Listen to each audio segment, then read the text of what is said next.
right, we are back, and welcome to another episode of Galactic Explorers with the ever lovely, as always, Miss Dallas and the wild one herself, me, Daniella, your neighborhood frame, your neighborhood. I was gonna say family friendly, but we're totally not family friendly. Your neighborhood friendly channelers here with Galactic Explorers to explore the everyday topics of all kinds of metaphysics, wonderful science, all the stuff with that galactic perspective. I can totally talk today, you guys. It's been a doozy, but it's a good day. It's a bowl pull day. So, Miss Dallas, if you would do us the honor of rolling out a topic for us. What do we got? Audience. One of our audience topics. What do we have today? Removing the idea of having to know why or how of past lives, higher selves, what will happen in the future. Ooh, that's a deep one. Yeah. You into that one? Yeah. Oh, totally. Cool beans. So, yeah, it's diving into not needing to know why or how. Very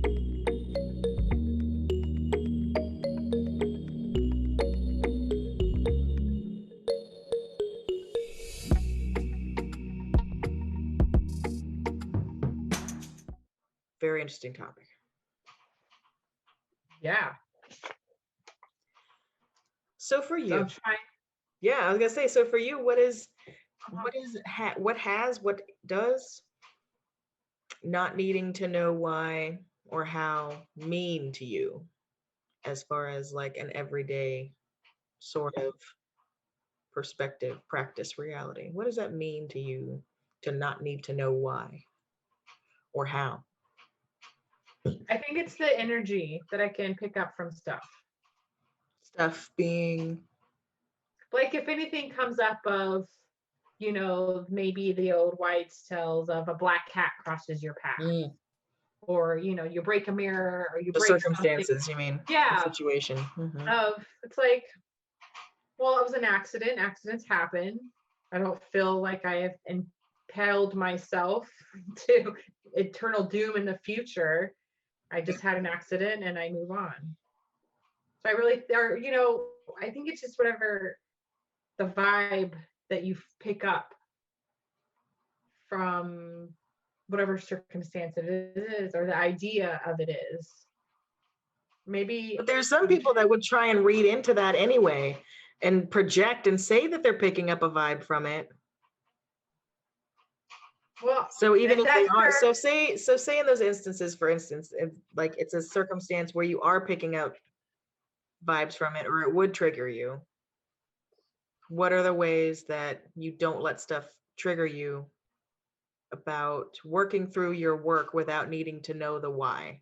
So it's like you're digging through, you're digging down deep and you're doing your work and you're going through your stuff and you go, okay, well, what's going on here? And it's like, well, you've dealt with this before, this is something from some other time. And you go, oh, okay, well, do I need it now? He goes, no.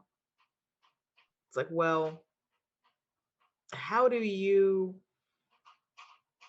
keep from spending your time digging so far down and kind of missing the point? Because I know a lot of people spend so long trying to figure out the why of what happened, like digging into their past lives, digging into the Akashics, digging into all this stuff, trying to figure out why stuff is happening to them, like their karma. It's like, why are these things happening to them, instead of seeing the more immediate message of it and applying that. So how do you basically keep from over digging?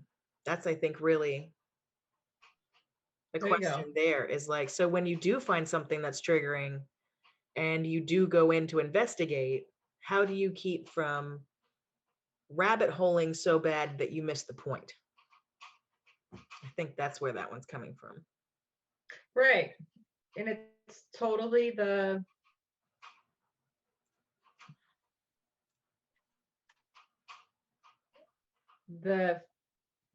I say the frequency of it of how I am attaching to it. So if it triggers Okay. me or whatnot, I go, oh, okay, is this mine?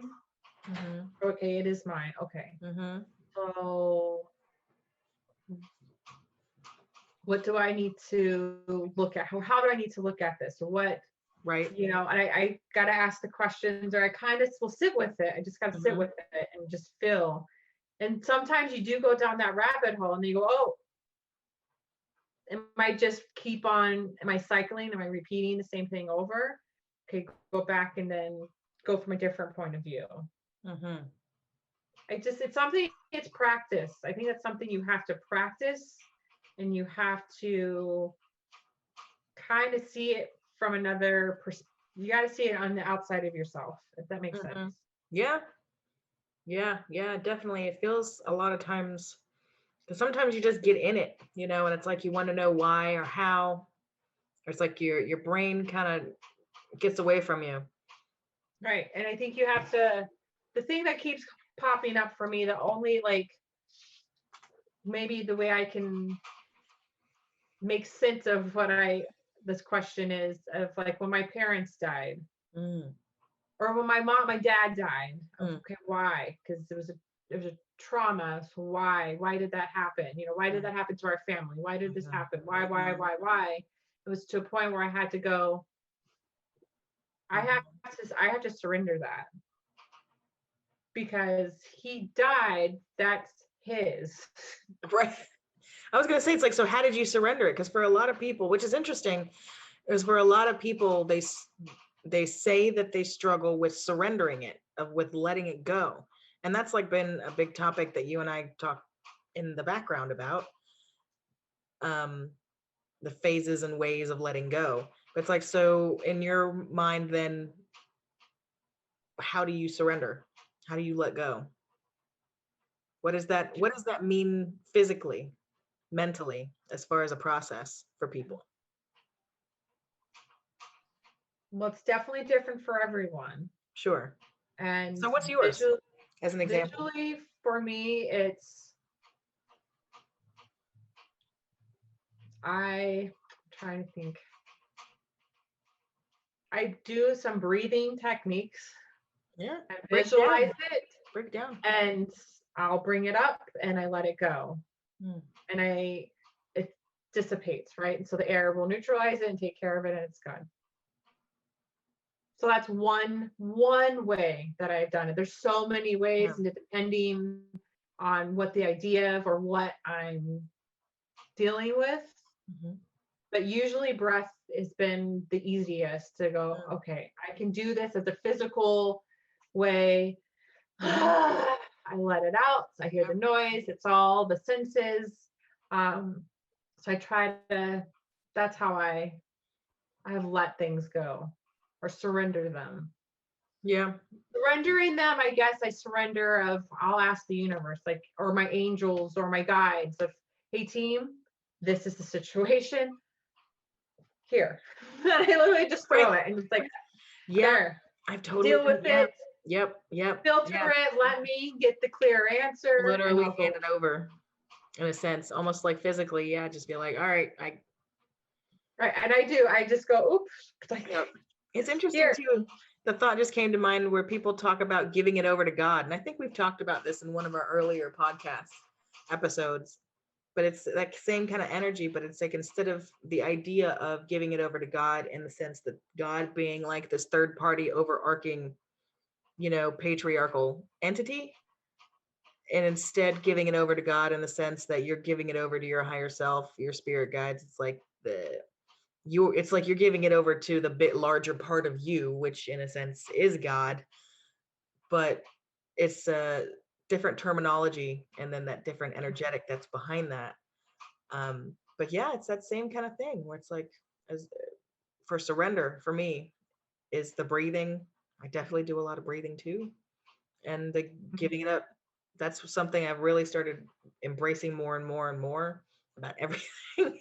Just be like, look, like you said, look, here's the situation. You figure it out for me, because I don't see my next move. So you let me know. Totally. Put it in front of Yeah. me. You put it in front of me because obviously I don't see what that next move is. So I'm going to need you to give me a hand. Right. Mm-hmm. And you just kind So of, simple. and you move forward. And You then do you move something else. forward. That's a huge thing. It's like, and then you move forward. Mm-hmm. Yep. Just, you gotta turn your And head and people look will the other ask though, direction. then people will ask is like, okay, so how do you move forward? What do You you, it's like, literally get up and move. mm-hmm. Get up and move. Move to a different spot. Go out for a walk and look at the fucking tree for a second. It's just taking your mind off of what you were just, and it's going to happen and it's going to come back and you go, no, go by. I'm not dealing hey, so-and-so, you need to deal with this. Okay, I'm doing my art right now. Listen to music, you dance, you cook, you change your frame of mindset. That's all you're doing. Agree. And you catch it because it's going to happen. And it's not like to mention is I'm not surrendering where I'm like, I'm not dealing with it. Right. Well, it is in a sense, but I know it's going to come back. Well, you're not dealing with it in the sense, I think, to clarify, is that you're not trying to figure out how you're going to resolve it in that moment. Right. In that very second. Trying to find that clarity of end solution in the moment of how to get from A to B, A to Z to the end solution in that moment.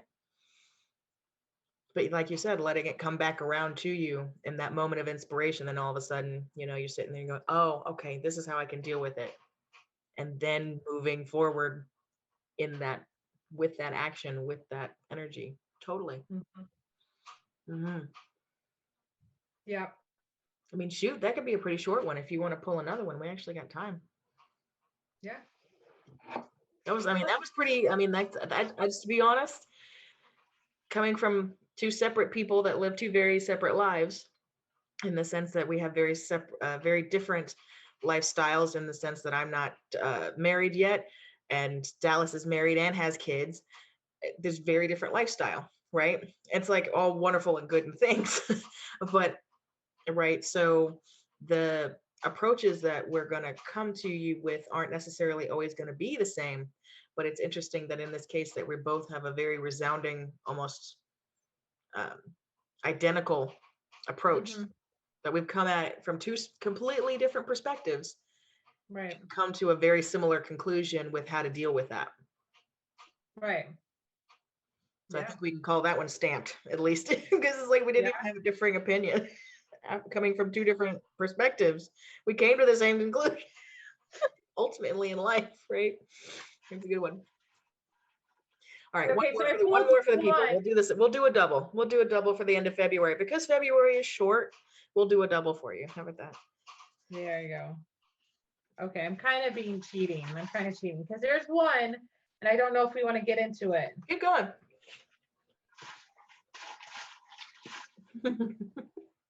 I trust you.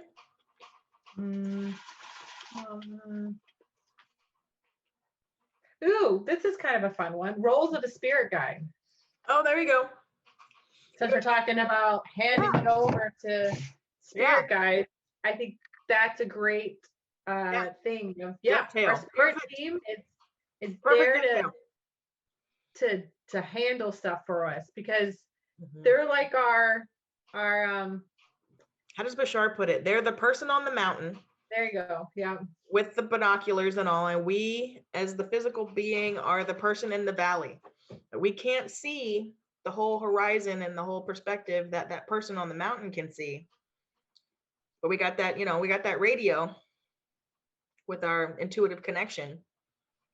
And the person on the mountain is going to be like, trying to guide us to, avoid pitfalls and shit and do like that, when we can connect with it, which is, I think, talking about doing that inner work and the teaching of following your highest joy and all the, yada, yada. But I think, you're right. It's that the main role, quote unquote, of the higher self is to sort of act as that recon for us down here on the ground, as it were. Right. Oh, but I said, yes, higher self, spirit guides. That's the same thing. They're the same thing. I think it's the same role. Yeah. Because they can see. Right. They just have different personalities. They come Of at it from course. different perspectives. They come at it from different like memory sets and like genetic identities and all kinds of things that they're identifying with, right? Whatever they identify as, they're giving you advice in the same kind of manner. Just like when people would call upon certain saints and stuff, or Yeah. certain gods, for different things, for the harvest, for fertility, for you water, for rain, for getting the neighbor down the street because his dog shat on your yard. I mean, like all like you pray to different people. I think it's like almost direct translation in the sense that your spirit guides have different personalities, much like the different saints. So they have different specialties because of their personal experience and what they're. So overall, you talk to your higher self, but they're also, you got a whole team standing on the mountain.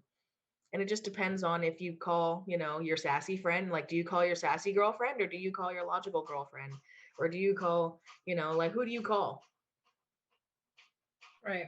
But I think they're all playing that same role where it's not our job to figure out how we're going to get across that ravine because we can't see it, but they can. Right. I just had to blurt that out. I'm real sorry. Not sorry, but I had to blurt that out. I just wanted to literally come out of my mouth. So what do you think now? Sorry. I railroaded you bad on that one. Well, Sorry, folks. if you want to hear my opinion. Oh God, that's good. No, please. Everything what you said, plus I think your spirit guides are also how do I say, your future and past selves. Sure. Yeah, absolutely. That's why they can see And everything, right? yep. And past family members or friends that I think and are I know that the spirit guides, they change, right? They evolve as we evolve and grow. We have different guides that come on, and sometimes you might notice a whole posse and then you might just notice a few. So it's really kind of, that's your spirit team and their roles of what you said, they're up there looking on the house, but they're also there to support you and to know that, like, hey, you called me here, we made an agreement of you had my back this time, now I got your back.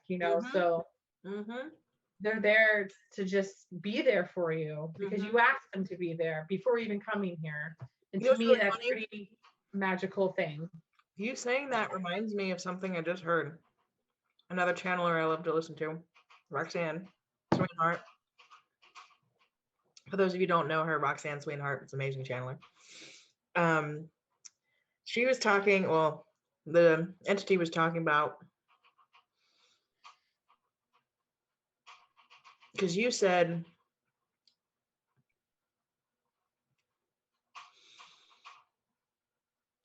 somebody you made a contract with before you even got here, which yes, but that she made an interesting point, and I want to like blow some people's brains open with this one, is that there's actually entities on your spirit guide team that literally only exist because you invented them. Ooh.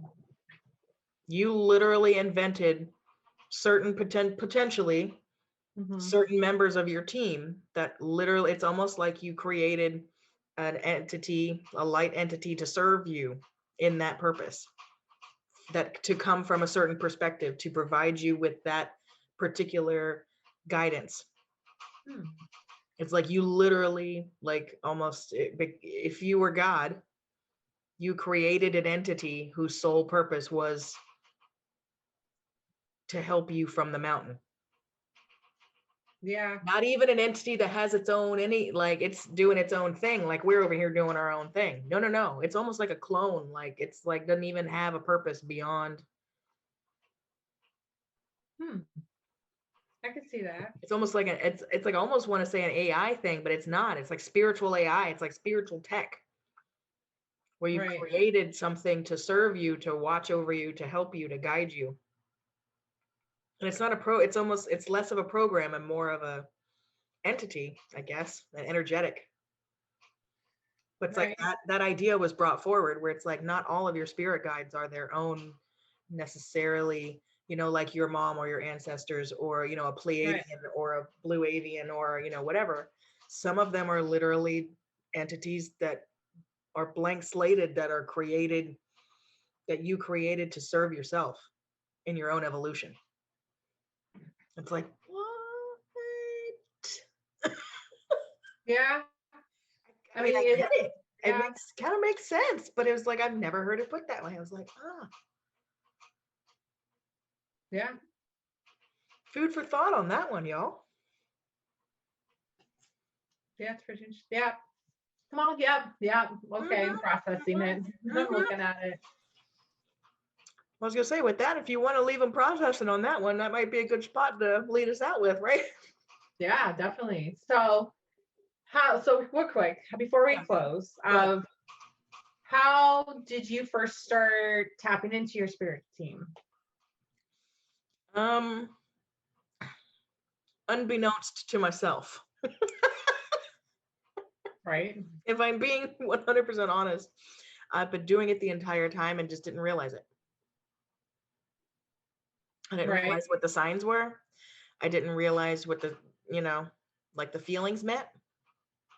That's a big Hmm. thing. The signs and the feelings. And I don't want to say signs, kind of like we were talking about with the whole, it's like black cat or walking under ladders or any of that Right. superstitious crap that people feed into. But, you know, the typical synchronistic signs where it's like, okay, you keep running across the same kind of symbolism over and over and over and over in completely unrelated environments. It's a sign, right? Very early on type of sign. You have that level of communication with your animals. You seem to Hmm. like have a natural level for intuitive communication with your animals or verbal. It was funny you were talking about that one in our previous podcast, talking to your animals verbally. I used to and still do. I mimic them back and then Hmm. start a conversation. So it's like they'll make a noise and then I make the same. And then ultimately, eventually, I'll divert and start having a full on conversation in like cat speak.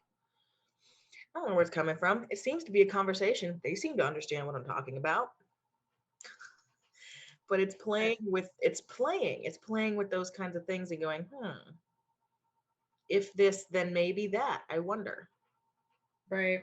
Yeah. And just being a little bit more open-minded to that, to what potentially some of those signs could be, because it's interesting